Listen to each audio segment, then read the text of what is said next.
Então, o Livro dos Espíritos está nos apresentando a pergunta 320. Naturalmente, que é o último tópico deste capítulo que fala sobre a vida espírita e que nos apresenta como é a relação dos espíritos do lado de lá, como eles se relacionam, o que eles sentem, se eles guardam lembrança da vida corporal. Então, neste capítulo, que começou na pergunta 223, até aqui, nós estamos aprendendo como funcionam estes mecanismos. E então, Kardec pergunta: os espíritos ficam sensibilizados ao lembrarem-se daqueles, ou melhor, ao lembrarem-se deles, aqueles que amaram sobre a terra? Lá do outro lado, os espíritos sentem e ficam felizes, tocados, com a lembrança que alguém da terra fez em relação a eles? O que vocês acham? Se fosse você, hein, Gabriel? Se fosse você está do lado de lá, você ia gostar de saber que alguém aqui da terra lembrou de você? Sim. Sim. Porque eu fui presente na vida de alguém e ficarei feliz se alguém lembrar, fazer uma oração. Isso. Maldito Gabriel, que podia ter deixado mais dinheiro e morreu, deixou eu sem nada. Você vai gostar de que alguém te lembre? É a mesma coisa, o cara tá rezando por você. Depende, né? Da lembrança. É. Viviane. Vamos lá, o que você acha? Acho que toda vibração positiva leva as pessoas desencarnadas a um sentimento positivo, né? Se ela já estiver num lugar bom, ela vai ficar feliz. E se ela estiver num lugar que não seja tão bom, num umbral, ela vai sentir uma força, algo que de alguma forma vai chegar até ela. Isso não acontece com a gente mesmo, aqui na Terra? E mesmo que a gente não tenha morrido? Quem me dá um exemplo?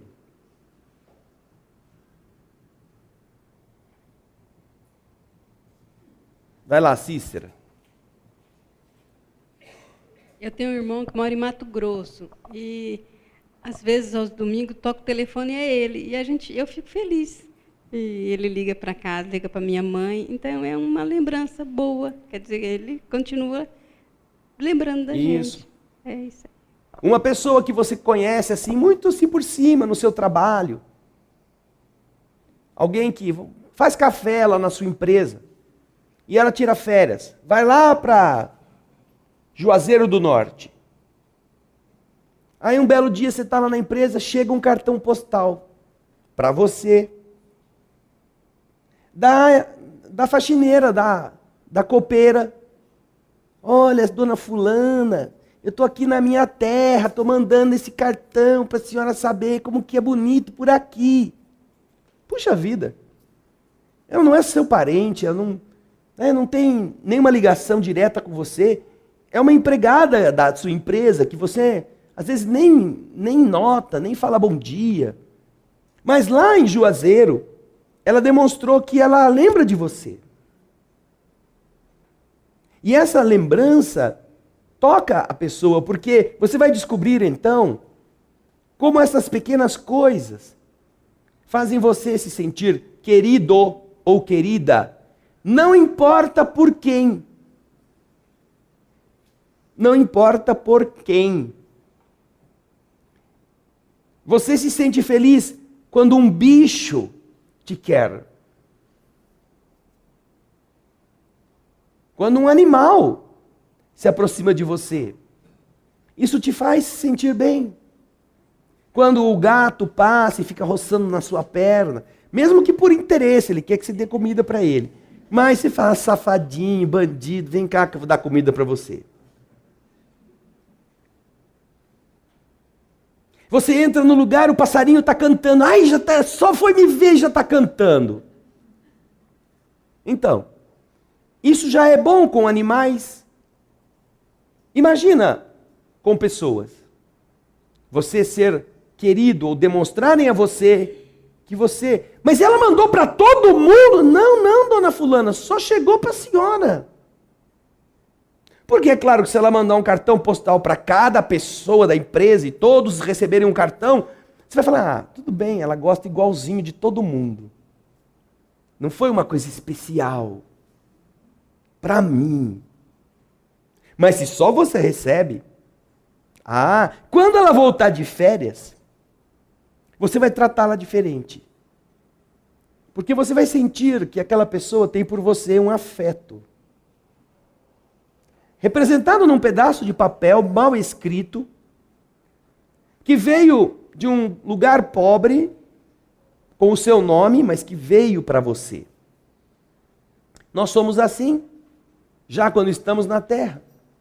Imagina então quando o nosso corpo fenece e nosso espírito vai para o outro lado. Essa é uma outra realidade, apenas de dimensão. Mas a afetividade continua a ser demonstrada. E agora com uma rapidez, com uma intensidade muito maiores. Por isso que os espíritos, como dizem aqui na resposta, ficam sim mais sensibilizados do que podeis acreditar. Se eles são felizes, essa lembrança aumenta-lhes a felicidade. E se são infelizes, para eles é um alívio. Naturalmente, é importante recordar aqui que esta é uma lembrança positiva.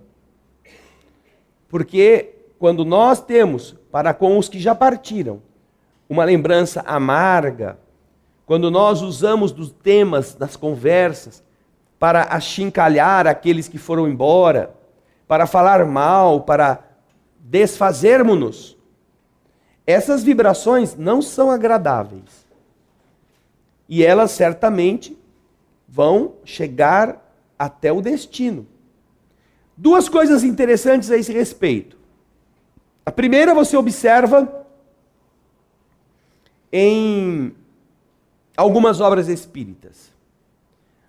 Quando você lê o livro Obreiros da Vida Eterna, onde Dimas está sendo velado depois de ter desencarnado, no velório de Dimas, alguém começa a falar que Dimas levou para o túmulo um segredo que ele não contou para ninguém, que era o único que sabia de um crime que havia cometido e quem é que o havia cometido, mas todo mundo desconfiava que era o seu fulano de tal, o assassino. Duas pessoas no velório começam a conversar. E não demora muito tempo, o espírito do assassino se apresenta no velório. Quem me chamou aqui? Quem está falando de mim? Que eu cometi o crime?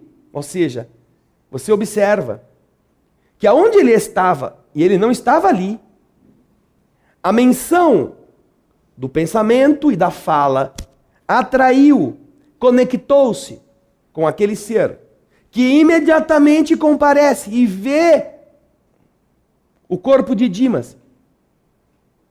E aí começa a se justificar, começa a ter atitudes assim, de medo, de revolta, como alguém que tem culpa no cartório mesmo. Então você observa que falaram o mal atrai, produz aquilo que é a sintonia e traz a entidade a quem nós estamos maldizendo para a nossa companhia.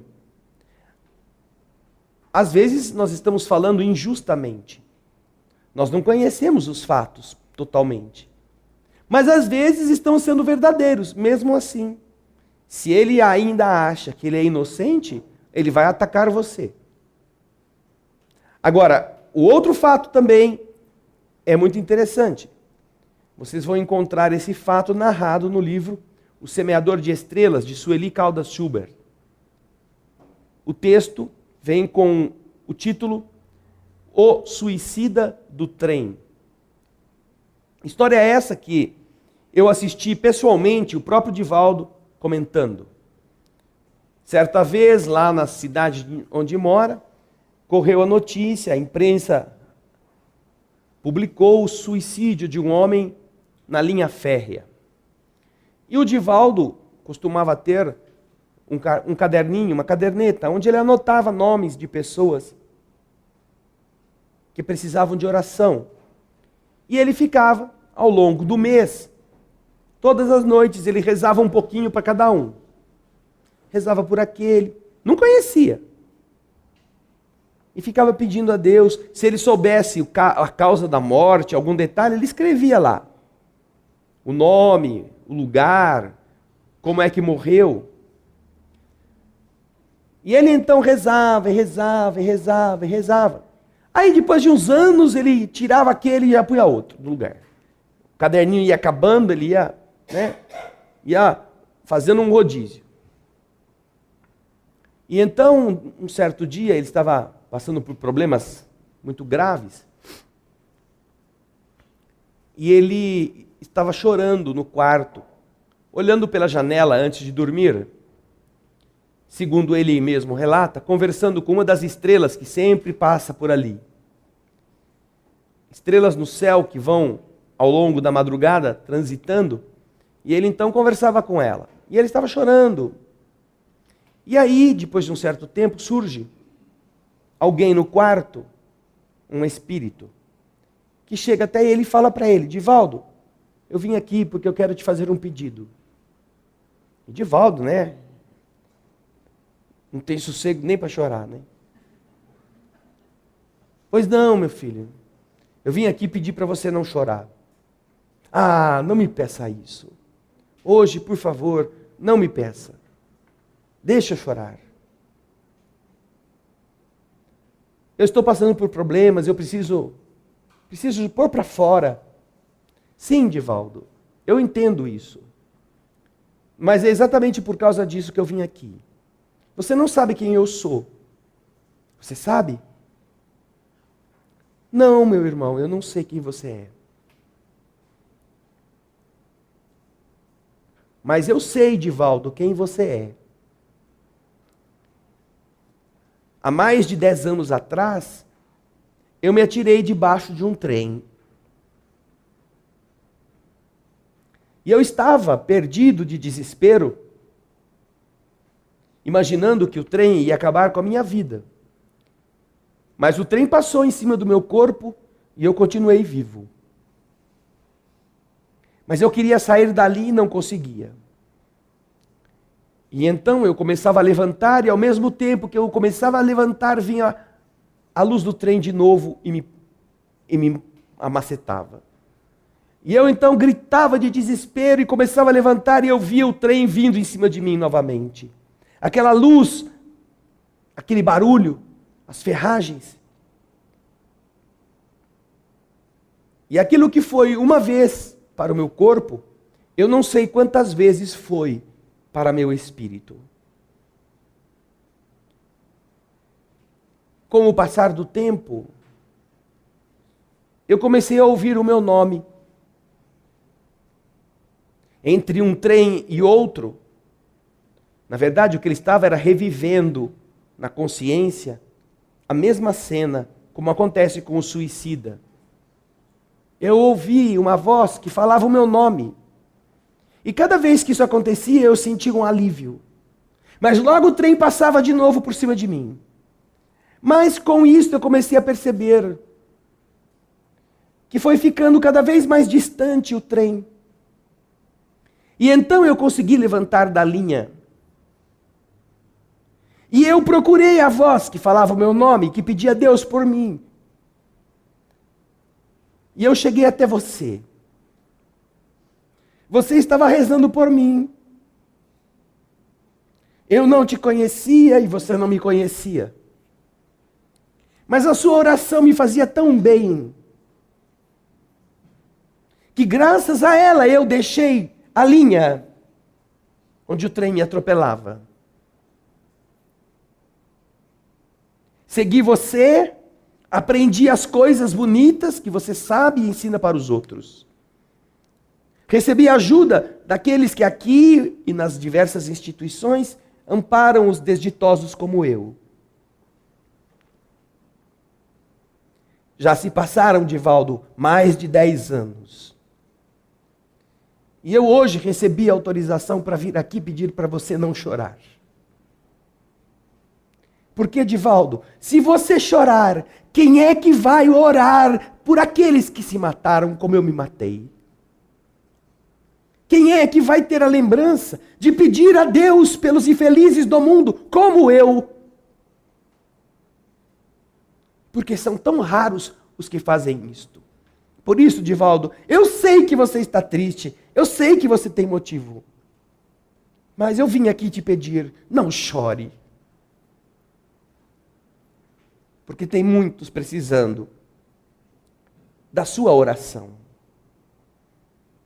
E isso, de uma forma muito profunda, tocou o coração do Divaldo, dando-lhe um alento, dando-lhe força, exatamente para que ele entendesse que não estava sendo em vão aquilo que ele fazia. Porque você pega um pedaço de papel e começa a rezar por alguém que você não conhece, leu no jornal, 1 ano, 2 anos, 3 anos, toda noite. E na nossa forma imediatista de ser, né, a gente pensa, acho que isso não deve estar fazendo efeito nenhum. Isso não deve estar sendo pouquíssimo importante, se é que está chegando. Mas naquele dia, o diálogo mantido por ele, Divaldo, e por aquele espírito que ele não sabia quem era, demonstrou que as menores coisas no bem que a gente oferece chegam às criaturas mais infelizes. Não para limpá-la do mal que cometeram, não para exonerá-la da responsabilidade das atitudes, mas para consolar, para dar a força, para fazerem com que elas se sintam importantes. A prece que o Divaldo emitia era este cartão postal da copeira que foi lá para o Nordeste e escreveu um pedacinho de papel com o seu nome e mandou para você.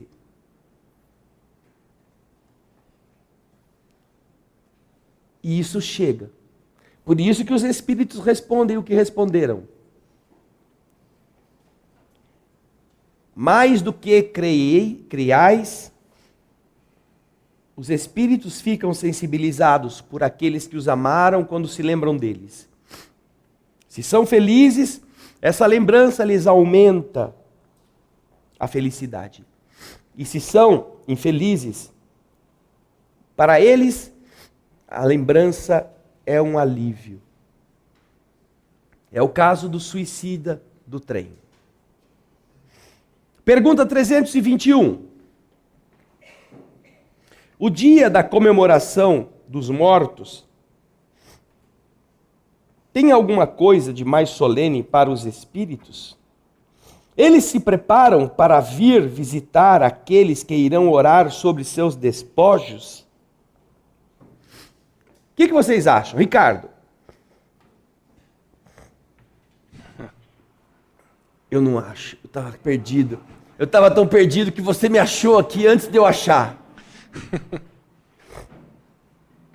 Eu acho que Eu acho sim. que... Porque todos vão lembrar dele. Será? Todos quem? No dia de finados. Isso. Então, Os espíritos do lado de lá, então, bom, eu vou tomar um banho, passar um perfuminho, botar uma roupa boa, porque hoje é dia de festa. Eu vou descer lá, porque lá no cemitério vai estar assim de gente lembrando de mim. Não, eu quis dizer que os encarnados vão estar pensando neles. Eles vão receber as vibrações, ou positiva ou negativa. Então, você disse uma coisa que é fundamental nesse processo, que é o quê? A lembrança. Ou, sinônimo disso, Pensamento? pensamento. Os espíritos não são atraídos para o cemitério porque vão levar flor. Ai, eu vou lá que eu adoro crisântemo. Ai, nesse dia eu vou lá. Cravo de defunto é comigo mesmo. Eu quero ver se no meu túmulo vai ter bastante flor. Não é por esse motivo que as entidades geralmente acorrem nessas datas a esses centros. Eles comparecem mais pelo pensamento dos que vão lá, atraídos por esse pensamento, do que por algum tipo de formalismo, ou disputa de beleza, ou saber que flores que vão pôr, se o túmulo dele está bem cuidado. Eu deixei a minha herança para esse salafrário, nem mandou arrancar os matinhos do meu túmulo. Vou lá essa noite puxar a perna desse bandido. Não. Eles não estão assim, dizendo em termos genéricos, né? Atraídos por estas aparências. O que atrai os espíritos, e há sim muitos nos cemitérios, nessas datas, é exatamente o pensamento daqueles que vão lá. E é interessante recordar um detalhe. Algumas pessoas, sobretudo as mais tradicionalistas, os mais idosos, eles têm uma veneração muito grande com essa data. Isso é uma tradição, vamos dizer assim, herdada das nossas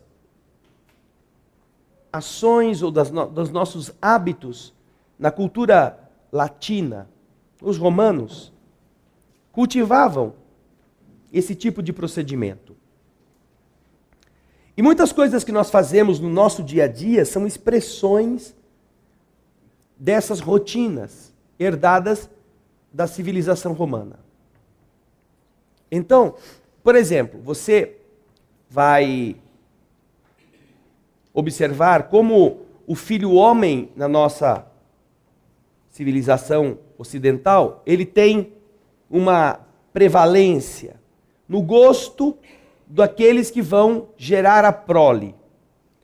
Hoje, talvez, já haja uma diferença maior em relação a esses cuidados. Mas, há décadas atrás, e não há séculos atrás, mas há algumas décadas atrás, e aqui no nosso país, em algumas localidades, até hoje, o filho homem é visto como sendo uma bênção de Deus. E a mulher, nasceu uma mulher. Daí. Nasceu mais uma mulher. Ai, mas nasceu meu filho! Então faz uma festa. O pai é o dono do filho homem. A mulher nasceu. E por que isso? Porque nessa tradição, nos romanos, havia uma forma de culto que dava ao homem, ao filho mais velho, homem, a primazia de liderar o grupo da família. Eles acreditavam que os antepassados continuavam a viver e só ficavam felizes quando os seus sucessores os abastecessem com essas lembranças. Estes espíritos dos antepassados, eles eram cultuados dentro das casas. Havia na Roma antiga templos aos deuses pagãos, templos às divindades que eles próprios haviam herdado na sua tradição teísta ou politeísta. Templos de outros deuses de países que eles invadiram, que também eles agregavam ao panteão. Mas, além destes, eles tinham os deuses da família, seus antepassados. E esses antepassados tinham que ser cultuados pelos seus sucessores. E quem tinha o dever de fazer isso era o filho homem, o mais velho. E na falta dele, o segundo homem mais velho. Eles então, em um quarto destinado para isto, se reuniam na intimidade da família. Ali havia um altar pequenino, onde eles punham fogo em madeiras perfumadas. Nas prateleiras traziam os bustos referentes aos antepassados daquela família, homens, aos quais eles ofereciam comida, presentes, numa reverência sagrada para eles a esta ligação. Estamos aqui porque eles existiram. Quem assistiu o filme O Gladiador? Levanta a mão. Há uma cena nesse filme muito interessante. Ele anda sempre com um saquinho com umas estatuazinhas. Estas estatuazinhas são os deuses antepassados dele. E ele guarda a veneração. E então, antes de ele ir para a arena, lá na masmorra onde ficam os gladiadores, quando ele vai orar, ele vai se preparar para a luta contra o imperador lá, ele abre um buraco no chão, põe aquelas estatuazinhas dentro do saquinho, amarra, e depois de ter reverenciado, os enterra. Porque ele sabe que provavelmente não vai voltar vivo. Ele está reverenciando. Então estes bonequinhos, no caso aí retratados no filme, são estes que nas casas das famílias romanas eram comuns. E ali era o lugar onde todo esse respeito era cultivado. Estes deuses dos antepassados eram chamados de deuses lares. E então você começa a entender por que lar é diferente de casa. Que casa, para os ocidentais, é um lugar de pedra, um lugar material que foi construído. E o lar é um lugar aquecido pelo afeto. Estes deuses lares representavam a essência de uma família. E os homens, eles tinham a autoridade para que, nessas ocasiões, só os homens podiam cultuar estes deuses. Quando uma mulher se casava, ela saía da dependência dos deuses do seu pai e passava a depender dos deuses do seu marido. Por isso ela não era vista como alguém que daria continuidade a essa linhagem. Porque o medo dos que hoje estavam vivos era de não ter um filho homem que pudesse garantir para o seu pós-mortem a alimentação, o culto, a boa lembrança. Por isso é que eles valorizavam na história desta convivência, no processo sociológico dos romanos, a existência do filho homem. Porque se você era homem, casado, e não tivesse um filho homem, quando você morresse, se você só tivesse filha, essas filhas se casariam com outros homens. E elas teriam que cultuar os deuses da família dele. E ninguém ia cultuar a você. Você não ia ter ninguém para te dar leitinho, maçãzinha, fumacinha cheirosa do lado de lá. Terminava a sequência da família. Isso gerou vários institutos. Isso estimulou o instituto da adoção. Porque homens casados sem filhos, ou só com filhas, passaram a resolver esse problema adotando como seu filho pessoas que eles conheciam, que às vezes eram agregados da sua casa. E davam-lhe o nome. O patronímico. O nome da família. Porque assim ele herdaria os bens e a obrigação de cultuar os antepassados. Os deuses lares produziram muitas coisas, em termos que nós possamos identificá-los. Lareira, vem daí. Todo mundo senta em volta para ficar quentinho. o fogo sagrado que se acendia e as pessoas ficavam em volta para cultuar os antepassados. É daí que você tem a mesma atitude quando visita a casa da sua mãe e todo mundo se reúne na cozinha. E a sala que é confortável fica lá, ninguém vai para a sala. Fica todo mundo na mesa, sentado em cadeira de pau, todo mundo se espremendo, conversando e conversando. É o ambiente do grupo. Uma vez por ano, os romanos tinham o hábito de comparecer no cemitério, geralmente na data do aniversário daquele que tinha morrido, e no local onde ele havia sido sepultado, abria um buraco na altura da cabeça, onde eles imaginavam estaria a boca, e ali jogavam leite, mel, comida que eles preparavam e jogavam lá. Abastecendo o corpo, entre aspas, não é? Mas com a intenção de dar comida para o espírito. Uma vez por ano eles faziam isso. Nós herdamos este hábito com o Dia dos Mortos. Ao invés de cada um fazer no aniversário do seu defunto, elegeram um único dia e vai todo mundo lá comemorar este dia. Por isso que os antepassados tinham essas condutas. E é isso também que faz com que, na tradição ocidental, e as pessoas nem sabem mais, você tenha o hábito de quando casou com a sua esposa, se ela não era 4x8, você carrega ela no colo e entra em casa com ela. Porque se for 4x8, não vai aguentar, tem que chamar um guindaste. Mas a tradição é, né?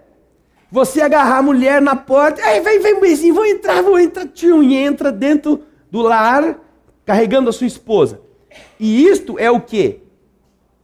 Um hábito dos romanos, porque naquele tempo, a mulher cultuava os deuses do pai dela. O gaiatinho se engraçou com ela.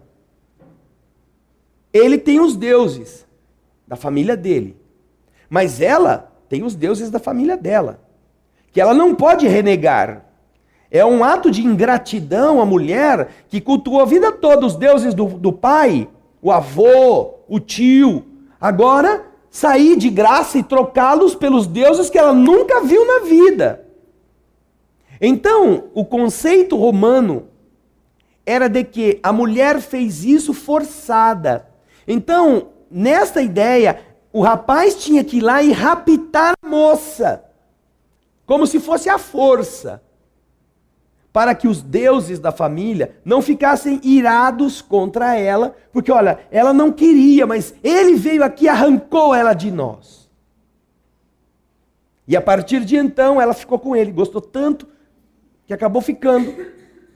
E ele não vai devolvê-la. Era uma forma de criar uma ruptura forçada, pelo menos na aparência, e com isso aliviar a pressão negativa que os deuses antigos poderiam exercer sobre a nova família.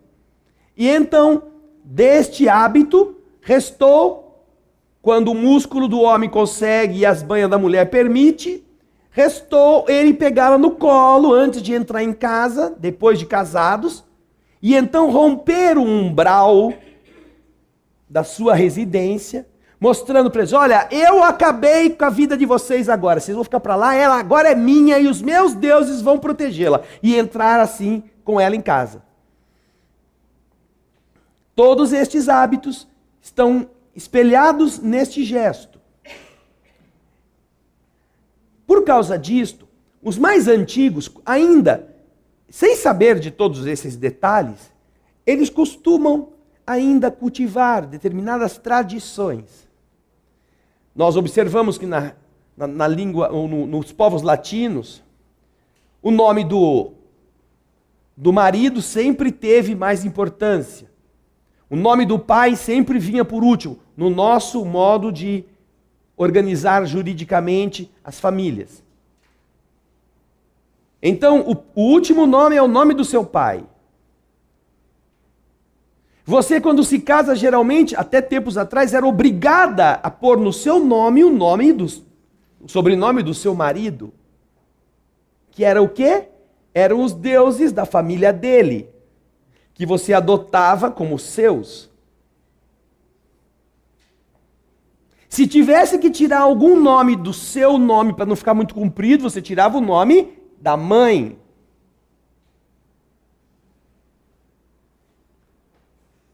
Então, todas estas coisas interferiram juridicamente até pouco tempo.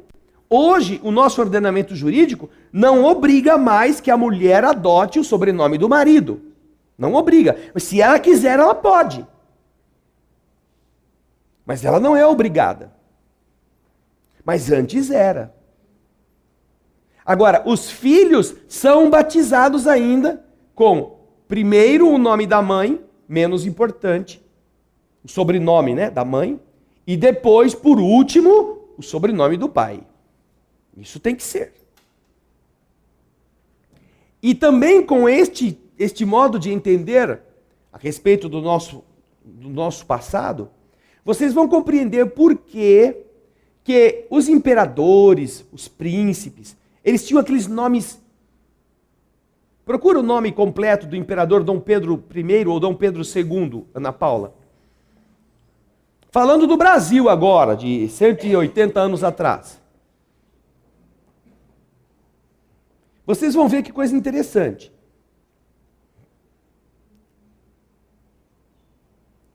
Vai lá, Ana Paula, desce aí.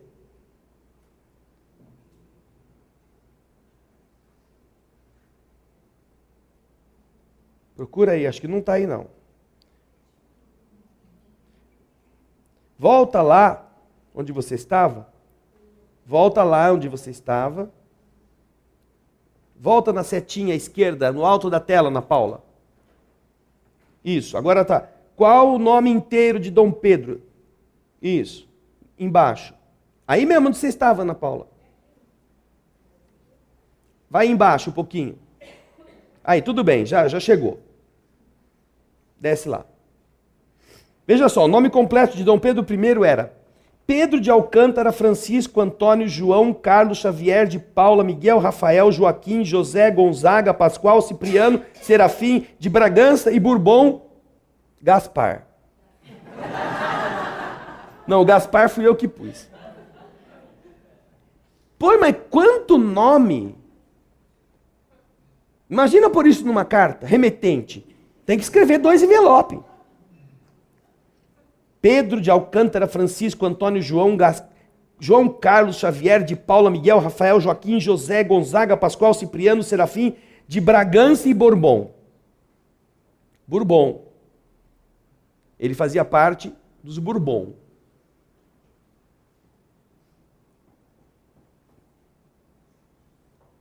Os Bourbon estavam na Espanha e na França. Casamentos entre reis de muito tempo. Você vê esses nomes todos eram o quê? Quando o pai ia homenagear o filho com um nome, além do nome que ele gostaria de dar, ele pegava o nome dos seus antepassados. Para colocar também como antepassado, em homenagem aos deuses da família. E com isso atrair a proteção destes outros deuses. Pega o nome do imperador Augusto.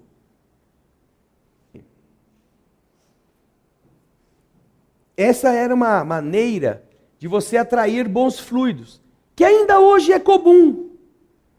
Você tem um parente que você gosta muito, você tem um cantor que você admira, você tem uma atriz ou um ator de televisão que você... Nossa, esse cara, quando eu tiver um filho, eu vou pôr o nome desse cara nele.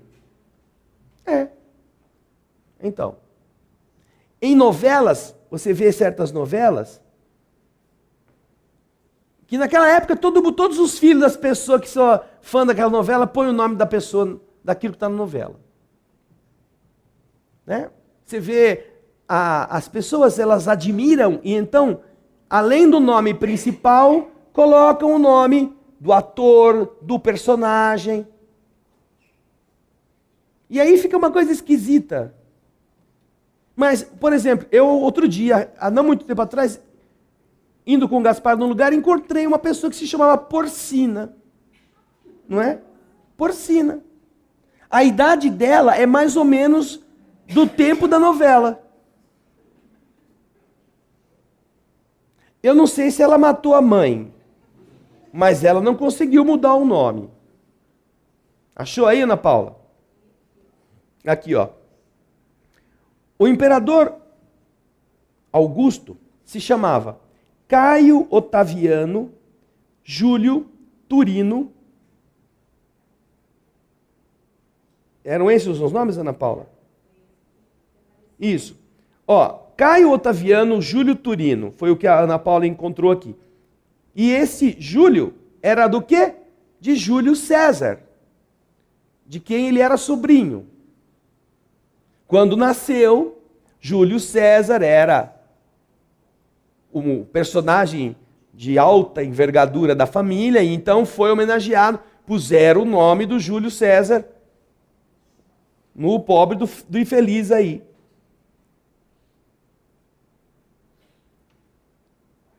O pai dele se chamava Caio Otávio Turino. E ele, Caio Otaviano Júlio Turino. Então, esses são hábitos oriundos dessa época. E nós ainda seguimos estas coisas para homenagear alguém, para admiração, para demonstrar nossa admiração. Às vezes colocamos o nome do avô, o mesmo nome. E aí então vem Júnior, não é? Nos Estados Unidos põe não sei o que lá primeiro, aí o outro é segundo, o outro é terceiro. É o mesmo nome. Essas são atividades da convivência que fazem a pessoa ligar-se aos antepassados. Mas, entendendo agora o porquê, nós observamos os antigos, mesmo no nosso tempo, dando valor aos filhos homens, aos membros masculinos que vão dar continuidade ao seu cromossomo, às suas tradições, à sua conceituação jurídica. Porque é muito comum, quando um homem só tem filhas, alguém chegar para ele e falar: ai, seu nome vai desaparecer, né? Vai desaparecer, seu sobrenome, né? Como se a sua tradição vai morrer. Porque ninguém vai dar continuidade. Não vai ter ninguém que vai se chamar José de Souza. O Souza, a sua filha, vai ter que pegar o sobrenome do marido, e se não pegar, os netos vão ter o sobrenome do avô, do pai, e não vão ter mais o seu. É, né? E aí as pessoas ficam em depressão. Elas ficam deprê, ficam tristes. Maldito, só tive mulher nessa vida. Eu cuspi na cruz. Ao invés de amar, igualmente, algumas pessoas ficam com esse ranço. Então é importante a gente lembrar que esse dia da comemoração dos mortos, ele foi instaurado por hábitos, por cultura, oriunda de Roma. E ao invés de se fazer a reunião no cemitério quando era aniversário, marcou-se uma data para isso. Só que uma coisa interessante acontece, talvez não acontecesse entre os romanos, porque eles tinham um hábito mais saudável. Eles se lembravam dos seus antepassados sempre. Mas a maior parte das pessoas não se lembra dos antepassados nunca. E aí acha que no dia de finados tem que se lembrar do infeliz, que é pelo menos o dia em que vai fazer o cara feliz. E aí vai no cemitério. Ninguém lembra do pai, da mãe, do tio, até do pai e da mãe se lembram, mas de alguém assim, amigo. Eu nunca vi, entre as pessoas mais próximas que eu conheço, alguém que diz: eu estou com saudade do meu amigo que morreu não sei quanto tempo atrás, eu vou lá no cemitério visitar o túmulo dele. Existe, claro que existe. Mas você vai ter dificuldade de encontrar entre seus amigos alguém que Ô, vamos comigo lá no cemitério? Quero fazer uma prece lá no túmulo do fulano. Talvez se for aniversário, talvez a pessoa vá. Mas geralmente vai sozinho, porque fala, eu não vou nesses lugares, não conheci o cara, o que eu vou fazer lá? A maior parte se permite ir ao cemitério quando vai, em datas assim. Porque de repente parece uma obrigação ancestral que o seu espírito ainda guarda na lembrança. Puxa, eu passei o ano inteiro, nem lembrei do tio, mas eu vou lá no túmulo dele, vou fazer ele feliz. Vou levar uma florzinha para ele. É claro que é muito comum pais irem todos os dias visitar o túmulo dos filhos, que perderam. Filhos procurarem o túmulo dos seus pais, quando tem esse amor, essa coisa, é normal. Mas o que faz com que um espírito se sinta feliz não é o fato de ir ao cemitério, é o fato de você pensar nele. Indo ou não ao cemitério. Pensar nele. Não no dia 2 de novembro, necessariamente. Pensar quando você vai orar em família, pensar quando você vai em algum lugar, você fazer uma ligação do seu pensamento com aquela criatura. Ter essa boa vibração, independentemente do dia marcado para tanto. Por isso é que na resposta da pergunta 321, a gente encontra, na primeira parte, os espíritos explicando. Os espíritos atendem ao apelo do pensamento nesse dia como nos outros dias. Não precisa ser dia de finados para você enviar uma mensagem amorosa e fazer esse espírito feliz. Você pode fazê-lo sempre. Agora, é claro, no dia de finados, como as pessoas da nossa sociedade, como que elas resgatam dos seus antanhos, do seu ancestralismo, do seu atavismo milenar, a recordação de que tem que ir no cemitério, vamos abrir lá. Inclusive existem pessoas que levam comida no túmulo. Deixam lá arroz, maçã, frutas. E esse é um hábito não só dos romanos, porque, por exemplo, os japoneses, eles têm na casa um altar para os antepassados. Na casa ainda existe. Na forma de eles cultuarem, existe essa ligação. E eles colocam mesmo lá. Eles acendem incenso, acendem alguma vela, colocam frutas. O hábito é de alimentar aquele ser da sua lembrança, da sua cultura. E então, a vantagem no caso dos orientais é que eles têm isso dentro da casa. Em alguns casos, inclusive, quando a pessoa é submetida a uma cremação, alguma coisa, eles guardam um pozinho lá. Diferente dos romanos que enterravam. Agora, a civilização ocidental não tem este hábito. Nos católicos, por exemplo, não aprenderam a fazer isso, a cultuar em casa, a ter o altar. Mas, se você observar certos hábitos religiosos de algumas pessoas, é quase como se tivesse. Então tem uma fotografia. Na fotografia você põe uma vela, acende, reza diante da fotografia daquele ente querido. Às vezes põe um copinho com água lá. Oferta mentalmente alguma coisa e às vezes põe flor. Passa na rua, arruma uma florzinha da calçada e leva lá e põe diante da fotografia.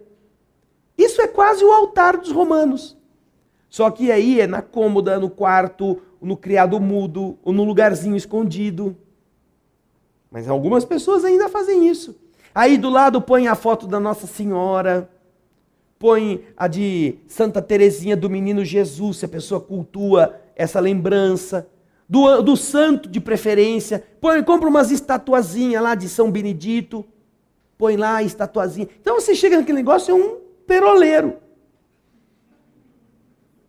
Tem um monte de estatuinha, um monte de coisinha, velhinha, tem, né, lugarzinho para pôr a flor. Aí alguns pegam, põem o crucifixo junto, ou põem o rosário pendurado na foto, assim. É ou não é? Quem já viu isso em alguma casa? Levanta a mão. Ei, isso é um altar. É o altar do sentimento. E nós não estamos criticando isso, só estou dizendo como isso nós carregamos na nossa maneira de entender esse relacionamento com o mundo invisível.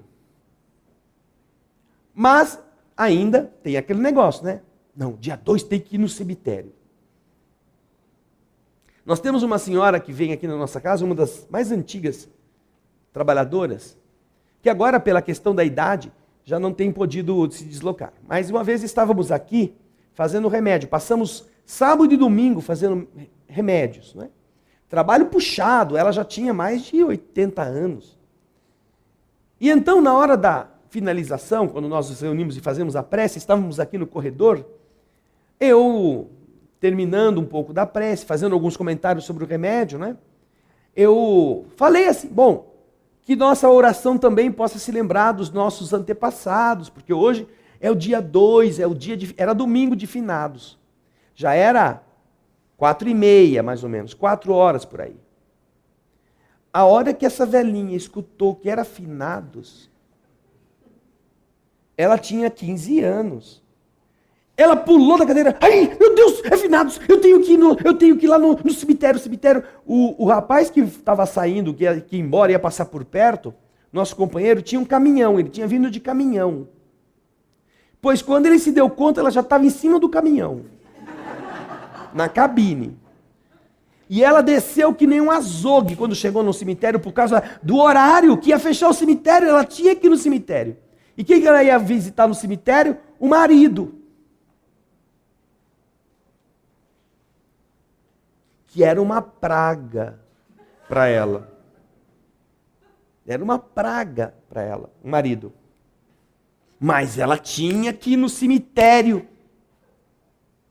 naquele dia. E ela não tinha mais de 82 anos, ela tinha 15. Ela subiu no caminhão antes dos outros que eram mais novos que ela subiram. Ai, meu Deus, eu falei, eu não devia nem ter falado, né? Porque assim ela ia descobrir amanhã que já tinha passado o dia de ir no cemitério. Mas ela descobriu hoje. Aí então, não teve aquele negócio, não, já são 4 horas. Não, eu já tenho 80 anos. Não vai dar tempo de chegar. Não, ela arrumou alguém. Senão ela parava qualquer carro aí para levá-la no cemitério. Mas ela ia.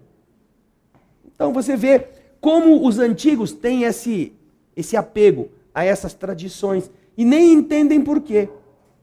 Você fica o ano inteiro, a última coisa que você quer pensar é no marido. Bandido, sem vergonha, salafrário. Mas no dia de finados, você vai lá, eu vou lá fazer uma oração no túmulo. Vou lá botar uma florzinha. É, né? Vai que o cara aparece de novo. Deixa ele enterrado. Quem sabe não há esse receio. De qualquer forma, nós temos aqui a primeira parte da pergunta 321 abordada. Depois nós vamos ter uma segunda pergunta dentro da pergunta 321 e uma terceira. Vocês já podem, para a próxima semana, adiantar o assunto e ler em casa. Nós vamos passar agora às perguntas daqueles que escreveram. Tínhamos uma pergunta da semana passada, que era do Sandro. O Sandro é lá da Praia do Cassino, no Rio Grande do Sul. Ele diz assim: como lidar com a ansiedade e qual a situação da pessoa ansiosa no mundo espiritual? Como não entrar no automático com relação às relações cotidianas, já que é difícil lembrarmos-nos dos ensinamentos espíritas nas situações de estresse? Bem, Sandro, nós vamos entender que se antes estivermos compenetrados de como deve ser a nossa conduta, se a nossa mente estiver equilibrada e consciente, convicta daquilo que ela aprendeu, daquilo que ela já sabe em relação ao que nos espera, as leis do universo, o automático dela será nisto. O nosso automático é na violência, no medo, no pavor, porque nós nos automatizamos dessa forma. É preciso reprogramar nossas atitudes, nossos pensamentos, nossos comportamentos. Quando nós produzimos essa reprogramação, mudei de câmera. Guarda aí. Quando nós produzimos essa reprogramação, você consegue com facilidade, mesmo que tenha um pouco de confusão, encontrar aquilo que te dê essa noção mais facilmente. É claro que quando a gente desencarna, o primeiro impacto, o primeiro impulso é você, onde será que eu estou? Ai meu Deus do céu, o que aconteceu comigo? Ou você está confuso, ou você está surpreso. Mas se você já vem com a mente trabalhada para entender que certas diferenças são indicadores de que algo muito importante ocorreu, você começa a serenar-se e diz, bom, se eu morri, a primeira coisa que eu vou fazer é rezar. Não é? Essa é uma decisão da sua mente. Se você não morreu, é bom rezar, porque a coisa está preta. Você não sabe onde está, você não sabe quem está do seu lado, o lugar que você está é estranho. Então, se você não desencarnou, é bom rezar. Agora, se você desencarnou, aí é melhor ainda. Porque se você fizer isto, será muito mais fácil você recuperar o equilíbrio. Esse automatismo de você elevar o pensamento pode ser cultivado agora, nesta vida. É o que as pessoas não fazem. Acontece alguma coisa, elas estão em apuro, a primeira coisa que elas fazem é sair gritando, arrancando os cabelos, se esconder debaixo da cama, ou atacar. Veja o nosso automatismo. Alguém te ameaça, a primeira coisa que você faz é revidar. É violência ou é uma defesa automática. Divaldo conta que certa vez ele estava fazendo uma palestra no Rio de Janeiro, e quando eles estavam se dirigindo para o local da palestra, o lugar não era lá muito agradável. E então, eu não sei se ele se afastou ou ele não estava percebendo onde estava entrando, ele sentiu alguém botar um dedão assim nele. Falou assim, tio, passa o relógio aí. Passa o relógio, senão eu te mato. Aí, ele sentiu o cano da arma, a voz suave do sobrinho, e aí respondeu, ah, meu filho, não adianta você me matar porque eu não morro, eu sou espírita. A vida não termina, você pode matar o meu corpo. Mas falou isso olhando para o rapaz, com um tom de fraternidade, com um tom sincero mesmo. Ah, meu filho, eu até te dou o meu relógio, mas você não vai conseguir me matar porque eu sou espírita. O espírito não morre. Isso desarmou o bandido. E eles se entenderam. Ah, não sei o quê, o cara quis bancar o durão. Aí ele falou assim, não tem problema, eu dou o relógio para você. Você não precisa se preocupar em me matar. Porque é uma responsabilidade muito grande quando você tira a vida de uma pessoa. Se você quer o relógio, então eu te dou de presente. É um presente meu para você. Não é fruto da violência. Porque assim você não se compromete com o mal. Porque você também não vai morrer. Mesmo quando o seu corpo morrer. E eles começaram a conversar. Aí, o rapaz, ficou naquilo. E como estava vendo que o negócio ia começar a juntar gente, Falou, o senhor falou que o senhor vai fazer uma palestra. Onde é que o senhor vai falar? Aí o Divaldo falou onde é que ele ia falar. Falou, eu conheço lá sim, eu posso ir lá? Pode sim. Se você for de verdade, eu mando guardar uma cadeira para você.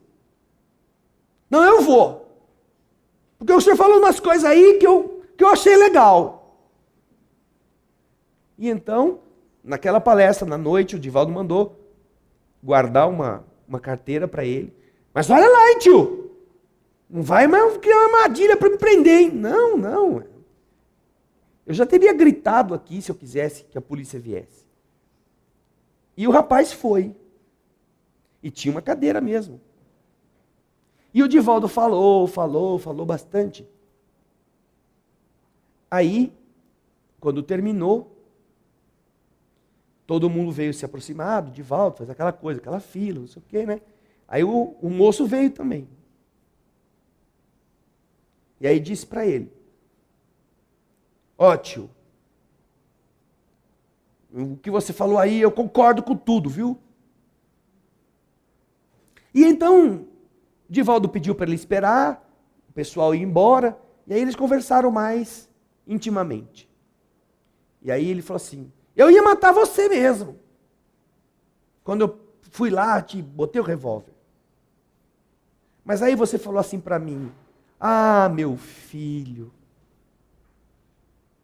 Você me chamou de filho. Ninguém me chama isso. Eu fui jogado na rua, nunca tive pai. Apanhei desde quase quando nasci. E você falou assim: ai, meu filho. Eu sempre quis ter um pai.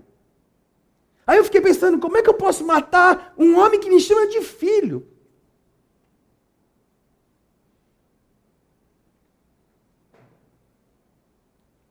E então ele confessou para o Divaldo as coisas erradas que já tinha feito.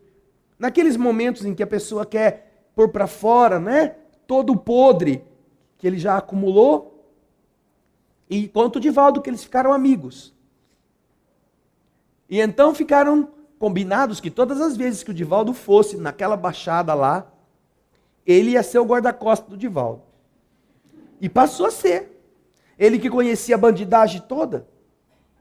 Quando tinha palestra do Divaldo naquele bairro, ele já falava: olha, não toca nesse aqui que esse aqui é meu, hein?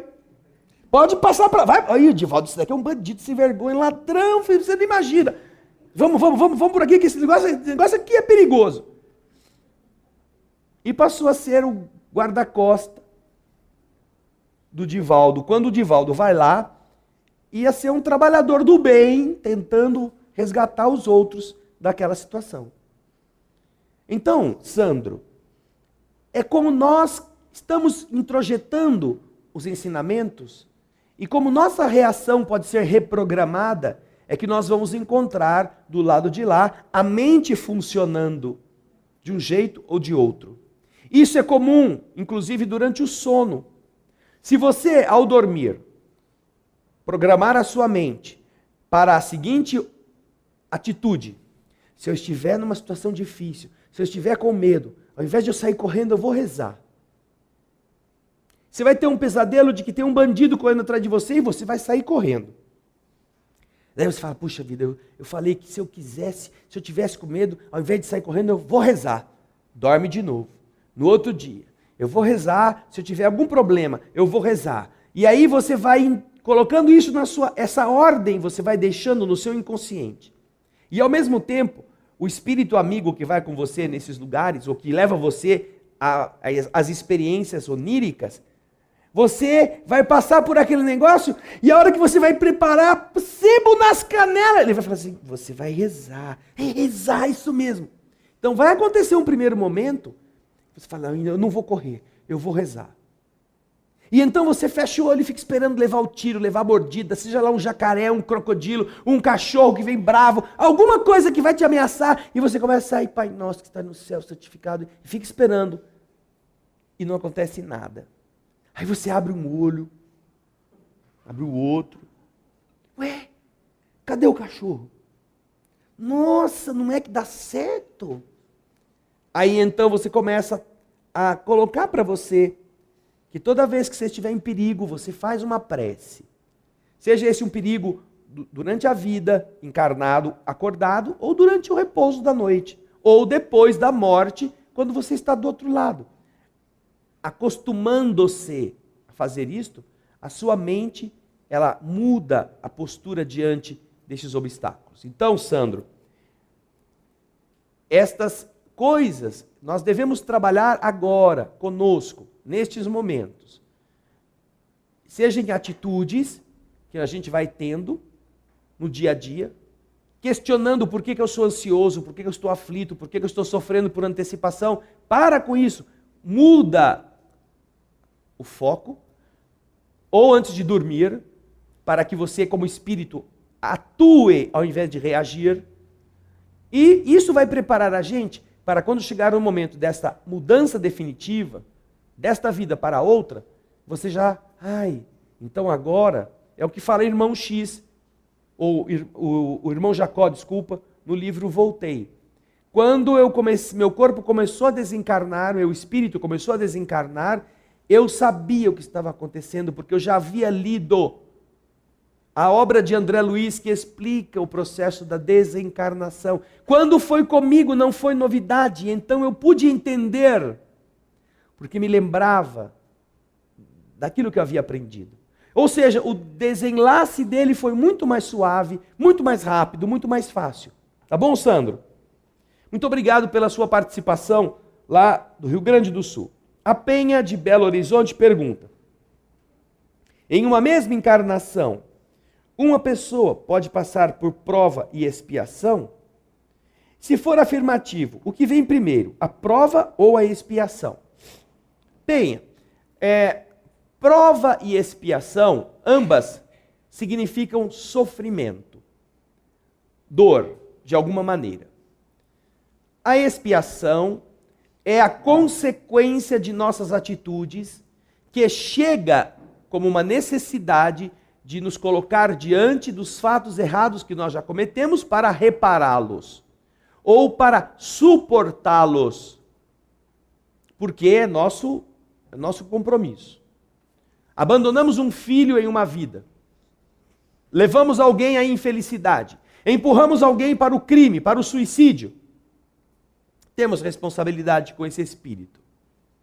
Então ele vai nascer sob nossa dependência como efeito dos nossos atos.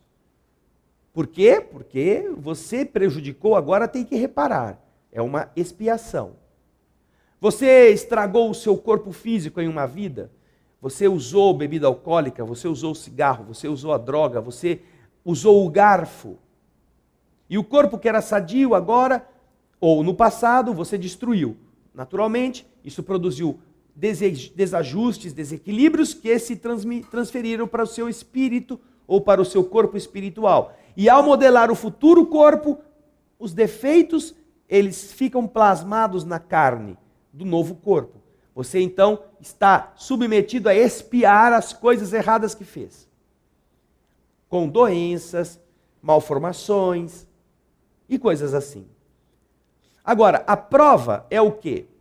É você pedir, antes de voltar, que seja autorizado que você tenha alguma dificuldade, ou tenha que passar por alguma situação, que você eventualmente não precisaria, se fosse só por expiar as coisas que você já fez. Você não estava com compromissos nesta área, mas você deseja acelerar a evolução do seu espírito. Então você percebe que tem um defeito de caráter. Você é uma pessoa ambiciosa, você é uma pessoa vaidosa, você é uma pessoa arrogante. E ao invés de você pedir que seja rico, que seja bonito, que seja poderoso, você escolhe uma encarnação como uma pessoa fraca financeiramente, necessitada, filha de uma família pobre. E assim você vai ter que trabalhar em você toda a necessidade de aprender a ser mais humilde, de conviver com pessoas como você, de não precisar de muita coisa para buscar a felicidade. E então isso é uma prova. Prova é aquilo que nós pedimos para acelerar a nossa evolução. Isso é possível. Enquanto que a expiação é você passar por dores que são consequência de atos que nós já fizemos e que não pagamos de outro modo. Agora, qual é a ordem disso? Não há ordem. Podem acontecer simultaneamente. Podem ocorrer em épocas diferentes na vida. Podem estar, primeiro, a expiação te ferindo, e depois de um tempo, a prova chegando. Não importa, você estará, seja como expiação ou como prova, se souber aproveitar a oportunidade, se liberando de compromissos ou aprendendo mais depressa para aquilo que vem depois ser mais vantajoso. Por isso que não há o problema de você querer saber o quê. Agora, há um distintivo na pessoa que a gente, ao observar, a gente sabe se ela está em prova ou se ela está em expiação. Esse distintivo não falha. Você pega uma pessoa que ela não faz outra coisa a não ser reclamar da vida dela. Que droga, nada dá certo. Esse Deus não se lembra de mim. Esse Deus não gosta de mim. Eu já fiz de tudo para sair disso, não consigo. Essa dor é expiação. É expiação. A pessoa merece passar por aquilo, mas não quer passar por aquilo. Mas você vai visitar uma pessoa que está lá na cama, pendurada com um monte de peso, com a perna estourada, com a clavícula quebrada, com tudo ali cheio de cano, cheio de tubo, e a pessoa está lá, você fala, meu Deus do céu, como é que essa pessoa viveu? E ela vê você e fala, oh meu filho, tudo bem?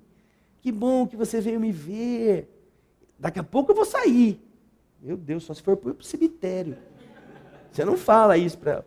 Mas a pessoa está, otimista. Nossa, a vida é difícil sim, mas a gente aprende, a gente vai melhorando devagarzinho. Ou a pessoa é pobrezinha. Tinha tudo para ser revoltada. Ela só come uma vez por dia se ela consegue que alguém lhe dê alguma coisa. E ela fala, ai meu filho, a vida é tão boa para mim. Eu tenho tanta coisa boa. Meus filhos estão aí, estão com saúde. Deus nunca se esquece de mim. Todo dia Ele me manda alguma coisinha para eu comer. Essa pessoa está em prova. Ela pediu. Por isso ela não se revolta. Por isso ela está sabendo que se ela souber suportar aquilo, ela vai vencer mais depressa. Então, a diferença que a gente observa no comportamento da pessoa indica se aquilo é prova ou se aquilo é expiação. Tá bom? Obrigado, Penha, pela sua pergunta. Acabou a pergunta? Ok? Também acabou o nosso tempo de hoje. Estamos chegando ao final do nosso encontro. Agradecemos a participação de todos os que estiveram conosco na TV Alvorada Espírita. Vamos então fechar os olhos para a prece. Obrigado, Jesus, por podermos meditar a respeito destas leis que nos fazem livres quando as entendemos, que dão um significado ao nosso dia a dia, que nos ajudam a vencer nossos problemas, superando conceitos ancestrais que já não fazem mais nenhum sentido. E deixando claro que é o afeto demonstrado por oração, por atitude, que vai nos fazer felizes e que poderá fazer felizes aqueles que nós amamos. No bem ou no mal, a lembrança, o pensamento é o veículo que leva ao destino aquilo que estamos pensando ou falando ou sentindo. Que nós tenhamos apenas amigos, que nós façamos dos nossos adversários nossos companheiros, que agradeçamos o mal que nos tem feito, que bendigamos o exemplo que nos deram a respeito daquilo que não seria bom que a gente fizesse. E ao invés de termos raiva do patrão exigente, do professor rígido, dos pais ou dos amigos que nos limitaram as asas, pensando em nosso bem-estar, que nós nos lembremos que devemos aprender com tudo o que passamos a ser melhor, dia a dia. Obrigado, portanto, por aqui podermos elevar o pensamento na certeza de que somos melhores depois do que éramos quando aqui chegamos, por termos aprendido alguma coisa. Que todos possam sentir a proteção dos espíritos amigos que os acompanham aos seus lares, ou aqueles que estão à distância, que já os tenham junto de si, no ambiente em que se encontram agora.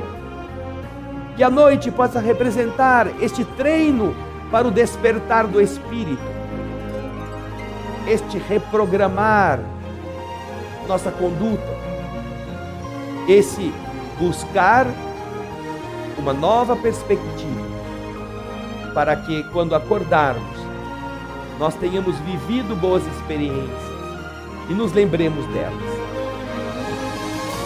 Obrigado, Senhor, por todas as dádivas da vida.